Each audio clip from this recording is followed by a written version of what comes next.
السلام علیکم رحمۃ اللہ وبرکاتہ۔ میں ہوں آپ کا اپنا پیارا دوست اسرائیل خان، پھر سے حاضر ہوا ہوں ریئل ہسٹری RH چینل لے کر سلطان صلاح الدین ایوبی کی داستان۔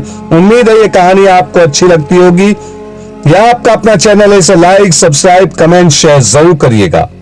آج کے کردار میں ہے سلطان صلاح الدین ایوبی، ان کے بھائی تقی الدین اور ایک کمانڈر عطاء الہاشم اور صلیبی بہت فوج کے متعلق یہ فیصلہ ہوا کہ اسے 3 حصوں میں تقسیم کر کے دشمن پر 3 اطراف سے حملہ کیا جائے۔ تقی الدین نے اپنے پاس جو محفوظ رکھا وہ خاصا کم تھا۔ اس تقسیم اور ترتیب سے یہ فائدہ ہوا کہ فوج اس علاقے سے نکل گئی جہاں پانی نہیں تھا، ریت اور ٹیلوں کا سمندر تھا، مگر فوج بکھر گئی۔ دشمن نے تینوں حصوں پر حملے کر کے انہیں اور زیادہ بکھیر دیا۔ جانی نقصان بہت ہونے لگا۔ نہایت تیزی سے کمانڈروں نے اپنے اپنے دستوں کو الگ الگ کر کے اس نوعیت کی جنگ شروع کر دی جو انہیں سلطان ایوبی نے سکھائی تھی، مگر صاف پتہ چل رہا تھا کہ وہ جیت نہیں سکیں گے۔ انہوں نے جذبہ قائم رکھا، رسد اور کمک کا سوال ہی ختم ہو گیا تھا۔ وہ شبخون مارتے اور کھانے پینے کے لیے کچھ حاصل کر لیتے تھے۔ چھاپا مار دستے نہایت جانبازی سے شبخون مارتے، دشمن کا نقصان کرتے اور جو ہاتھ لگتا وہ مختلف دستوں تک پہنچا دیتے تھے۔ مرکزی کمان ختم ہو چکی تھی۔ تقی الدین اپنے عملے کے ساتھ بھاگتے دوڑتے رہتے تھے۔ جذبے کی حد تک وہ مطمئن تھے، انہیں کہیں سے بھی ایسی اطلاع نہ ملی کہ کسی دستے یا جماعت نے ہتھیار ڈال دیے ہوں۔ جنگ چھوٹے چھوٹے معرکوں اور جھڑپوں میں تقسیم ہوتے ہوتے آدھے سوڈان تک پھیل گئی۔ مسلمان کمانڈروں نے فرداً یہ فیصلہ کر لیا کہ وہ چھاپا مار قسم کی جنگ لڑتے رہیں گے، سوڈان سے نکلیں گے نہیں۔ دشمن کا نقصان بھی ہو رہا تھا۔ ایک وقت آ گیا جب دشمن پریشان ہو گیا کہ مسلمانوں کو سوڈان سے کس طرح نکالا جائے۔ مسلمان فوجی صحراؤں، بیابانوں اور دیہاتی آبادیوں میں پھیل گئے تھے۔ اب مرکز کو یہ بھی پتہ نہیں چلتا تھا کہ جانی نقصان کتنا ہو چکا ہے اور کتنی نفری باقی ہے۔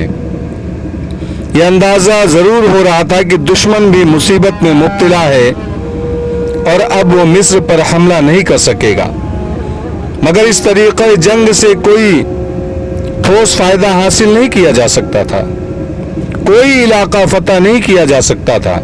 فوج مرتی جا رہی تھی۔ ان حالات میں تقی الدین نے سلطان ایوبی کو اپنے ایک کمانڈر کی زبانی پیغام بھیجا۔ انہوں نے کہا کہ سوڈان کی مہم صرف اس صورت میں کامیاب ہو سکتی ہے کہ اسے کمک مل جائے۔ اس کی تمام فوج چھاپا مار پارٹیوں میں بٹ گئی تھی۔ ان پارٹیوں کی کارروائیوں سے فائدہ اٹھانے کے لیے مزید فوج کی ضرورت تھی۔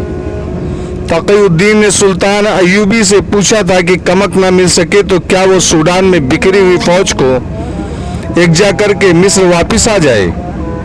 مصر میں جو فوج تھی وہ مصر کے اندرونی حالات اور سرحدوں کی حفاظت کے لیے بھی ناکافی تھی۔ اسی محاذ پر لے جانے کا سوال ہی نہیں پیدا ہوتا تھا۔ سلطان ایوبی پسپائی کا قائل نہیں تھے۔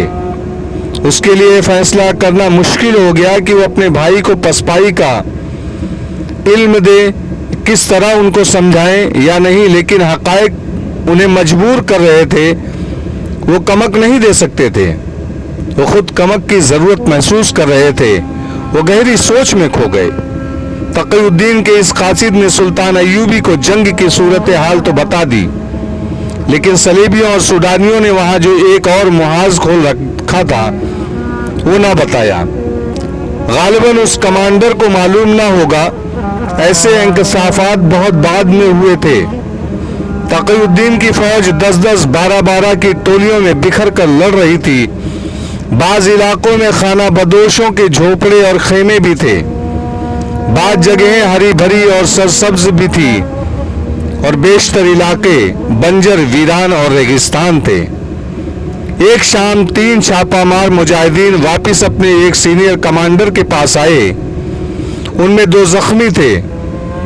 انہوں نے سنایا کہ ان کی پارٹی میں 21 افراد تھے اور 22 وہ پارٹی کمانڈر تھا. دن کے وقت یہ پارٹی ایک جگہ چھپی ہوئی تھی.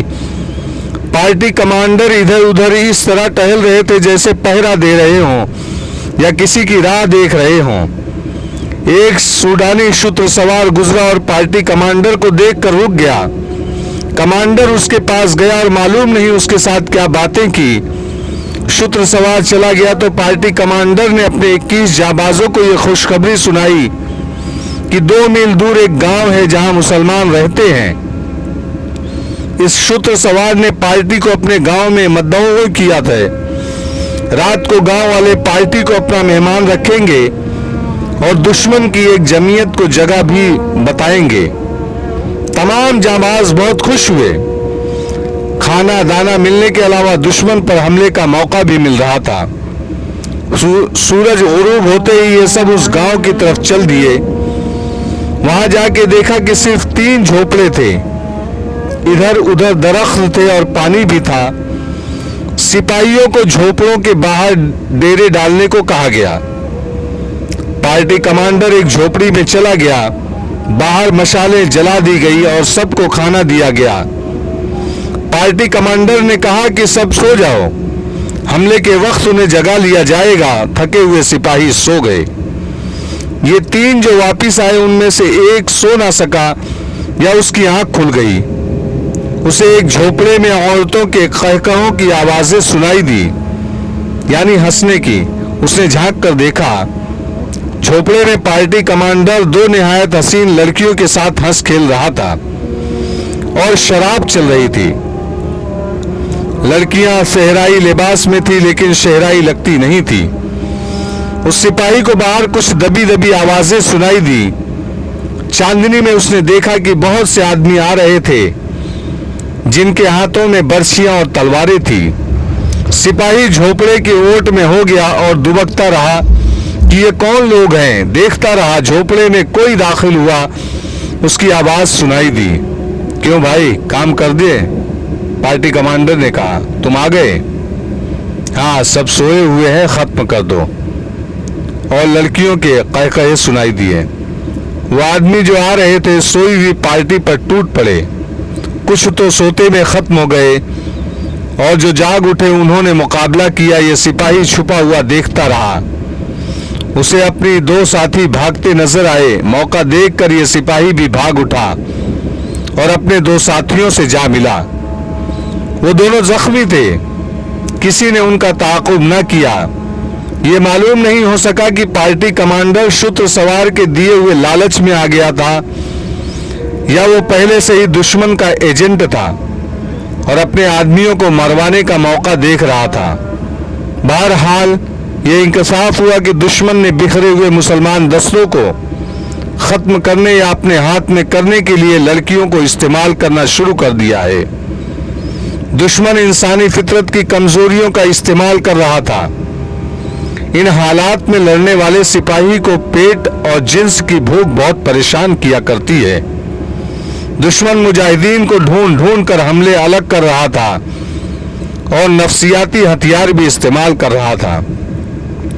ایسے چند اور واقعات ہوئے. مجاہدین کو خبردار کیا گیا کہ کسی کے جھانسے میں نہ آئے. ایسے بہت سے واقعات میں ایک واقعہ قابل ذکر ہے. چھاپا مار دستے کا ایک کمانڈر عطاء الہاشم ایک جگہ بیٹھا ہوا تھا. اس کا دستہ 3-4 پارٹیوں میں بکھرا ہوا تھا. یہ مصر سے آنے والی رسد کا راستہ تھا. عطاء الہاشم نے اپنے صرف ایک دستے سے, جس کی نفری 100 سے کچھ کم تھی, رسد کے تمام تر راستے کو محفوظ کر دیا تھا. رسد پر چھاپا مارنے والے دشمن کا اس نے بہت نقصان کیا تھا. اس کے جانباز اچانک جھپٹ پڑے تھے. سوڈانیوں نے انہیں ختم کرنے کے بہت جتن کیے لیکن 5-6 جانبازوں کو شہید کرنے کے سوا کوئی کامیابی حاصل نہ کر سکے. عطاء الہاشم ٹیلوں میں ڈھکی ہوئی ایک جگہ بیٹھا تھا. اس کے ساتھ 6-7 جانباز تھے. یہاں اس نے ہیڈ کوارٹر بنا رکھا تھا. اسے صحرائی خانہ بدوشوں کے لباس میں 2 لڑکیاں ایک ادھیڑ عمر آدمی کے ساتھ نظر آئی. عطاء الہاشم کو دیکھ کر تینوں اس کے پاس آ گئے.